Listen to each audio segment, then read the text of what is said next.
सभी को शुभेच्छा, हैप्पी थॉट्स। यदि आप नफरत, द्वेष और ईर्ष्या जैसे विकारों से बचना चाहते हैं और अपने जीवन को प्रेम, आनंद से भर देना चाहते हैं, तो आइए विकारों से मुक्ति इस संदेश को पूरे ग्रहणशीलता के साथ सुने और समझें।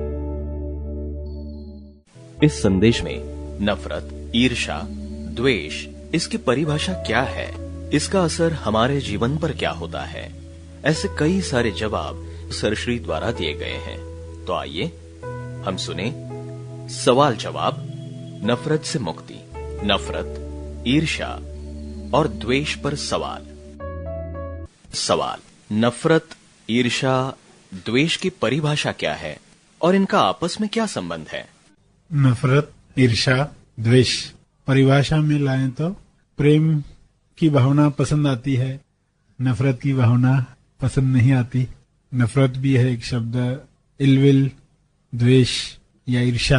तो फर्क समझना है तो एक भावना में सामने वाले के प्रति जेलसी हो रही है कि उसके पास जो है वह मुझे क्यों नहीं, तो उसे ईर्ष्या कहा गया। फिर यही जब बढ़ जाती है तो उसमें द्वेष का समावेश होता है। यानी देखिए कि भावना उग्र होते जा रही है तो शब्द बदल रहा है। क्या हो रहा है कि मेरे पास नहीं है तो उसके पास भी न रहे।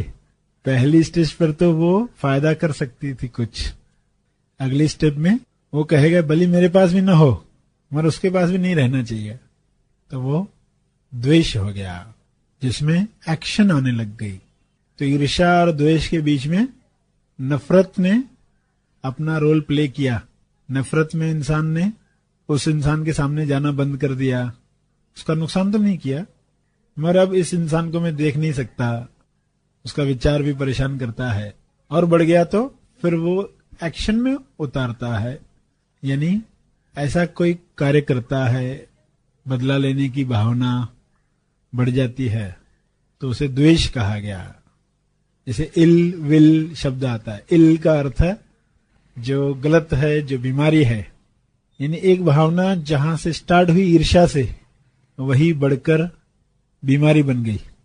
एक भावना जो प्रकृति की तरफ से दी गई, जो हेल्दी थी, मगर इंसान ने उसमें करप्शन की, तो वही भावना फिर बढ़कर द्वेष तक पहुंच गई।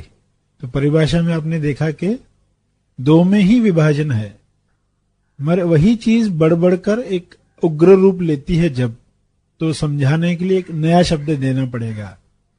हवा है, तूफान है, दोनों एक ही है, मगर दोनों को एक ही शब्द कहोगे तो कम्युनिकेशन में सही बात बता नहीं पाएंगे। हाँ, बहुत हवा लग रही थी तो सामने वाला तूफान को नहीं समझ पाएगा कि इतनी जोरदार हवा थी, तो तूफान शब्द कहते ही सामने वाला समझ जाता है कि कितनी जोरदार हवा होगी, तो तूफान शब्द बनाना जरूरी था। तो वैसे ही द्वेष शब्द आया, इलविल शब्द आया, स्टार्ट हुई जेलसी से। जेलसी ने उग्र रूप लिया तो वो प्रेरणा बनने की बजाय नकारात्मक हो गया। पॉजिटिव से न्यूट्रल, न्यूट्रल से नकारात्मक, नकारात्मक से इतना बढ़ गया कि इंसान अपनी भी हानि करने को तैयार है, सामने वाले की भी हानि करने को तैयार है, अहंकार को चोट पहुंचने लगती है। तो सारे शब्द जो सुने, विकार जो इंसान के हैं, भावनाएं ही है, सिर्फ रूप बदल रही है। तो ये परिभाषा, पहला हिस्सा जो है सवाल का, परिभाषा क्या है, आगे क्या था उसी सवाल में। अब इनका आपस में क्या संबंध है? हाँ, तो ये भी संबंध पता चला कि संबंध क्या है, वही चीज है, सिर्फ रूप बदल रही है। पानी, बर्फ, बाफ, रूप बदल रहे, एक ही चीज, एक ही भावना है। हाँ। सवाल, नफरत, ईर्ष्या, द्वेष का असर हमारे जीवन के पांचों भागों पर कैसे होता है? जैसे शारीरिक, मानसिक, आध्यात्मिक, आर्थिक और सामाजिक, ऐसे 5 भाग बताए गए हैं। और हमारे कामों पर या परिवार में इसका क्या असर होता है? हाँ, सभी भागों पर इसका असर होगा ही, क्योंकि जैसे ही ये नकारात्मक फीलिंग आई और वो क्यों आई, उसका क्या यूज करना था, इंसान भूल गया है और वह बिना कारण भी इन फीलिंग्स को जगाते रहता है, सोच सोचकर जगाते रहता है, जहां आवश्यकता नहीं है वो जगाते रहता है। वरना जानवरों में वो फीलिंग आई उस जगह से हट गए और वो फीलिंग खत्म हो गई। पर इंसान ही उस पर सोचते रहता है, ऐसा क्यों हुआ, सामने वाले ने ऐसा किया, इसका अर्थ क्या था, वही अनुमान लगाता है। इसलिए सोच सोच कर वो उस फीलिंग को कंटिन्यू करता है, जो शरीर के लिए हानिकारक है।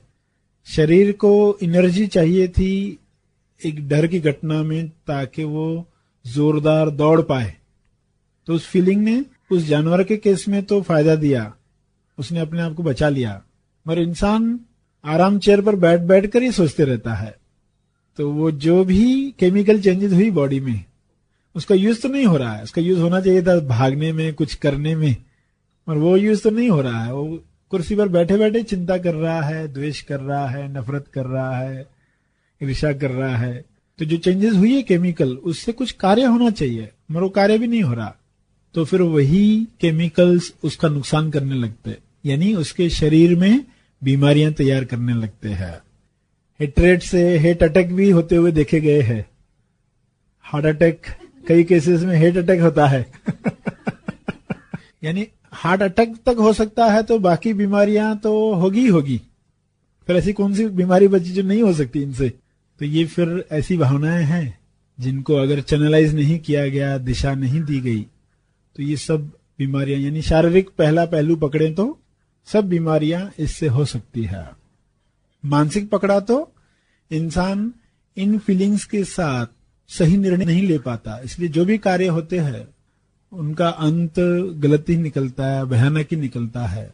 सोच सही होना अति आवश्यक है। युद्ध के मैदान में भी इंसान जा रहा है तो दुश्मन के प्रति नफरत उससे गलत कार्य करवा सकती है। एक अच्छा इंसान भी गलत निर्णय ले सकता है, तो वहां पर भी उसको न्यूट्रल रहते हुए कार्य करना है। इन फीलिंग्स को, इन भावनाओं को हावी होने नहीं देना है। तो मानसिक रूप से देखा गया है कि लोग सोच सोच कर पीड़ित हो जाते हैं, साइकेट्रिस्ट के पास जाने की नौबत आ जाती है। विचार इतने परेशान करते हैं कि वो कोई भी ढंग से काम नहीं कर पाते हैं, भुलक्कड़पन आ जाता है, चीजें भूल जाते हैं, और फिर कंसंट्रेशन किसी काम में नहीं हो पा रही, संकल्प शक्ति खत्म हो गई। तो मानसिक इतना नुकसान हो गया। फिर सामाजिक, क्योंकि यही भावना कम्युनिकेट होती है, आपके शरीर से लोगों को कम्युनिकेट होती है, तो सामाजिक रिश्तों में दरार आ जाती है, और सफलता के लिए लोगों का सहयोग अति आवश्यक है। तो वो सहयोग मिलना बंद हो जाता है, तो आर्थिक विकास में भी बाधा आ गई, रिश्ते बिगड़ गए, सक्सेस नहीं मिली। और आध्यात्मिक विकास में तो बाधा है ही है, क्योंकि इन फीलिंग्स के साथ इंसान फिर गिल्ट, अपराध बोध की भावना बढ़ा देता है कि मुझसे ये नहीं हो रहा है, वो नहीं हो रहा है, और एक नकारात्मक फीलिंग पाल लेता है। और कई बार तो उसको लगता है कि सत्य की राह पर चलकर कोई फायदा नहीं है, तो वो अध्यात्म से भी दूर हो जाता है। जब वो उसको रोग करके पहचानने लगता है, तब वो अपना इलाज करवाने के लिए रेडी होता है, श्रवण करना चाहता है। तो सभी प्लेन्स पर इसका नुकसान ही है। हाँ। सवाल, कुछ लोग ऐसा कहते हैं कि मुझे तो नफरत नहीं होती है, ऐसा कहने में आता है, लेकिन ये कैसे पता चले कि ये नफरत, ईर्ष्या, द्वेष मुझ में है? हाँ, तो उसके लिए एच मेडिटेशन करनी है। एच मेडिटेशन यानी ऑनेस्ट मेडिटेशन, मनोशरीर यंत्र की पूछताछ समझ के साथ। मनोशरीर यंत्र यानी मन और शरीर की पूछताछ ईमानदारी के साथ, और वह घटनाओं में ही होगी। कुछ घटनाएं जो हुई उस पर आप तुरंत एच मेडिटेशन करते हो, ऑनेस्ट थिंकिंग करते हो कि यह क्रिया मैंने क्यों की, ये वाक्य मैंने क्यों कहे सामने वाले को, इसके पीछे कहीं कोई डर तो नहीं था, उस इंसान का कार्य मैंने नहीं किया तो उसके पीछे कहीं नफरत तो नहीं थी, उस इंसान के काम में टांग अड़ाई तो वहां कोई ईर्ष्या उग्र रूप तो नहीं ले रही, सामने वाले को देखकर मैंने निर्णय लिया कि मुझे भी इस तरह की सैंडल चाहिए, इस तरह की ड्रेस चाहिए, तो ये ईर्ष्या थी या वाकई मेरी जरूरत थी।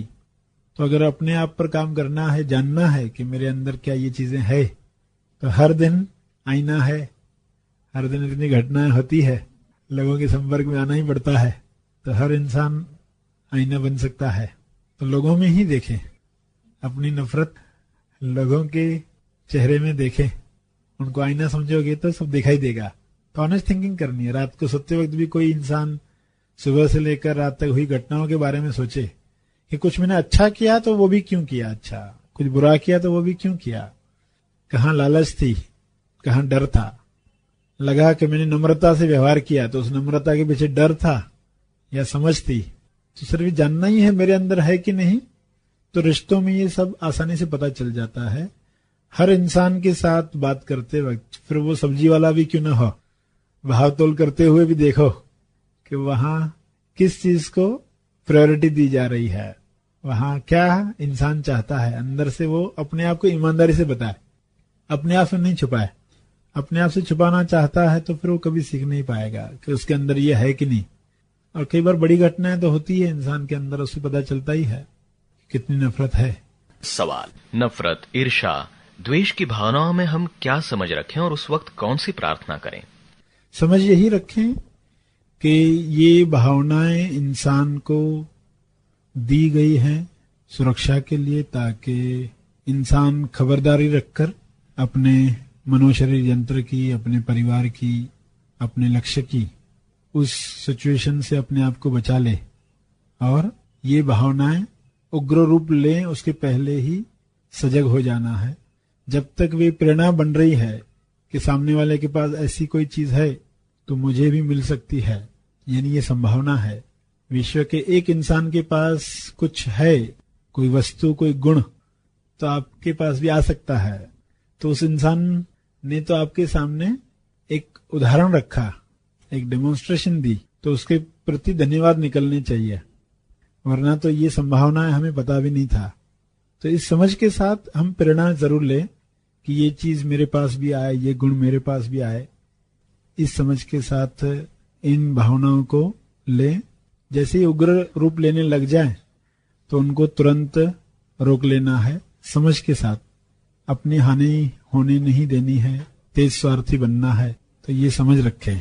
प्रार्थना इन्हीं नकारात्मक भावनाओं के प्रति सजगता रहे, हम समझ पाएं कि कब ये भावना हमारे लिए सकारात्मक काम कर सकती है, कब ये भावना नकारात्मक होने जा रही है, यह समझ हमें मिले। जैसे इंसान प्रार्थना करता है ईश्वर को कि मैं घटनाओं को बदल पाऊं ऐसी शक्ति दो, और जिन घटनाओं को मैं नहीं बदल सकता उनको स्वीकार करने की शक्ति दो, और ये समझ दो कि कौन सी घटना किस लिए है, कौन सी स्वीकार करने के लिए है, कौन सी बदलने के लिए है, ये मैं समझ पाऊं, दोनों में फर्क कर पाऊं। तो प्रार्थना यही करे कि ये भावना कब नकारात्मक हो गई है, सकारात्मक से नकारात्मक, तो ये समझ मेरे पास हो, मैं ये फर्क समझ पाऊं। और जैसे नकारात्मक अगर होने लगती है तो वे भावनाएं मेरे अंदर से निकल जाएं। ये भावनाएं हानि करती है मेरी भी, दूसरों की भी, तो इनसे मुझे मुक्त करो। ईश्वर को इंसान ये प्रार्थना करे। सवाल, क्या नफरत, ईर्ष्या और द्वेष से मुक्ति संभव है? यदि हां, तो वो कैसे? और फिर इनसे अगर मुक्ति मिलती है तो मुक्त जीवन की कल्पना कैसे होगी? हाँ, हर उस चीज से मुक्ति संभव है जो अननेचुरल है, जो बाहर से आई है, जो आप आजादी में बाधा है, जो स्वास्थ्य में अड़चन है, उन हर चीजों से मुक्ति संभव है। अगला सवाल क्या था? और उसके लिए क्या करें? हाँ, उसके लिए क्या करें? पहले तो बीमारी को पहचाने। ऑनेस्ट थिंकिंग की बात आई। पहले रोग दिखाई दे और इस रोग से क्या क्या दुष्परिणाम हो रहे हैं ये हम देख पाएं। हमें सेंसिटिव बनना है, सूक्ष्म नुकसान भी हम पकड़ पाएं, और हमें आजादी से प्रेम होना चाहिए। अपने आप से पूछें, क्या तुम्हें आजादी से प्रेम है या इन जंजीरों को बांधे रखना चाहते हो, आदत पड़ गई है? तो ऑनेस्ट थिंकिंग से आप शुरुआत करेंगे तो रोग दिखाई देने लगेगा। जो रोग दिखता है उससे मुक्ति की इच्छा जगती है कि ये रोग है, तो क्या इससे मुक्त हो सकते हैं? इसका कोई वैद्य है, कोई डॉक्टर है? तो फिर आप पूछने लगते हो, फिर पता मिलता है, फिर आप चलते हो उस एड्रेस तक, फिर जो आज्ञाएं आती है उस पर आप पालन करते हो, जो दवाई मिलती है आप लेते हो, time to time proper dose लेते हो। तो सब रूप देख ले। दुख नफरत द्वेष से मिलता है, ये देखा जाए ये भावनाएं दुख का कारण है और इन भावनाओं से मुक्ति मिल सकती है, ये पक्का है। और इन भावनाओं से मुक्त होकर कैसे जिया जाता है वैसी अवस्था भी है। तो इन चारों बातों पर मनन करेंगे अगर, तो फिर आप जान पाएंगे कि वैसी अवस्था में इंसान अपने मूल स्वभाव पर होगा। सवाल, पृथ्वी पर जो महापुरुष हुए हैं उन्होंने नफरत, ईर्ष्या और द्वेष के बारे में क्या बताया है? यही बताया है कि ये भावनाएं इंसान को अपने मूल स्वभाव से दूर ले जाती है और उसी को ही पाप कहा गया। जो तुम्हें तुमसे दूर ले जाए, जो एक्चुअली आप हो, वो पाप है, और जो चीज तुम्हें तुम्हारे नजदीक लेकर आए वो पुण्य है। तो उस परिभाषा के हिसाब से नफरत पाप है, प्रेम पुण्य है। इस संदेश में सरश्री द्वारा मिले हुए मार्गदर्शन और समझ को ध्यान में रखते हुए आइए हम संकल्प करें कि हर घटना में होश के साथ अपना प्रतिसाद जानेंगे और सभी को प्रेम से प्रतिसाद देंगे।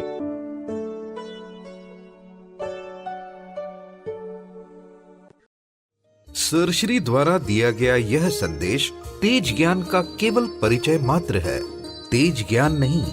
तेज ज्ञान सरश्री महा आसमानी परम ज्ञान शिविर में प्रदान करते हैं। इसका असली आनंद आप शिविर में भाग लेकर ले सकते हैं। यह शिविर आप ऑनलाइन भी कर सकते हैं। अधिक जानकारी के लिए संपर्क करें। इस वीडियो को लाइक और शेयर जरूर करें। साथ ही अपने अभिप्राय हमें कमेंट करके जरूर बताएं। हैप्पी थॉट्स तेज ज्ञान और सरश्री तेज ज्ञान चैनल को आज ही सब्सक्राइब करें और लेटेस्ट अपडेट्स सबसे पहले पाने के लिए बेल आइकन को दबाएं। धन्यवाद।